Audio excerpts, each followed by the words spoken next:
कहानी है सच्चाई की जीत। एक समय की बात है। एक सुंदर गांव में एक किसान रहता था जिसका नाम मोहन था। मोहन न केवल अपने खेतों में मेहनत करने के लिए जाना जाता था, बल्कि उसकी ईमानदारी और सत्यनिष्ठा के लिए भी प्रसिद्ध था। मोहन का एक पड़ोसी था, रमेश, जो बहुत ही चालाक और धोखेबाज था। रमेश हमेशा अपने स्वार्थ के लिए दूसरों को धोखा देता था। एक दिन रमेश ने सोचा कि अगर वह मोहन को फंसा सके तो उसके खेत भी हड़प सकता है। उसने एक योजना बनाई और गांव के सरपंच के पास गया। उसने सरपंच से कहा कि मोहन ने उसके खेत से सोना चुराया है। सरपंच ने दोनों को बुलाया और पूछा, क्या यह सच है? मोहन ने साफ साफ कहा, नहीं सरपंच जी, मैंने कभी भी ऐसा नहीं किया। सरपंच ने तय किया कि सच्चाई का पता लगाने के लिए दोनों के खेतों की तलाशी ली जाएगी।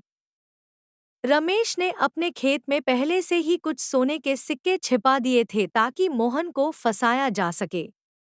तलाशी के दौरान सरपंच को रमेश के खेत में सोने के सिक्के मिले और उसने मोहन को दोषी ठहराया। मोहन को जेल में डाल दिया गया, लेकिन उसने हार नहीं मानी। मोहन ने ईश्वर से प्रार्थना की और सच्चाई की जीत की उम्मीद में रहा। कुछ दिनों बाद गांव में एक बहुत ही बुद्धिमान व्यक्ति आया। उसने गांव के लोगों से कहा कि वह सच्चाई और न्याय के बारे में बहुत कुछ जानता है और वह मोहन की सच्चाई का पता लगाने में मदद कर सकता है। उसने सरपंच से कहा, मुझे मोहन के खेतों की तलाशी लेने दीजिए। सरपंच ने सहमति दी और बुद्धिमान व्यक्ति ने मोहन के खेतों की गहराई से तलाशी ली। उसने पाया कि जमीन के नीचे एक पुराना बक्सा दबा हुआ था जिसमें बहुत सारे सोने के सिक्के थे। इस बक्से पर मोहन के पूर्वजों का नाम लिखा हुआ था। बुद्धिमान व्यक्ति ने सबको बताया कि मोहन के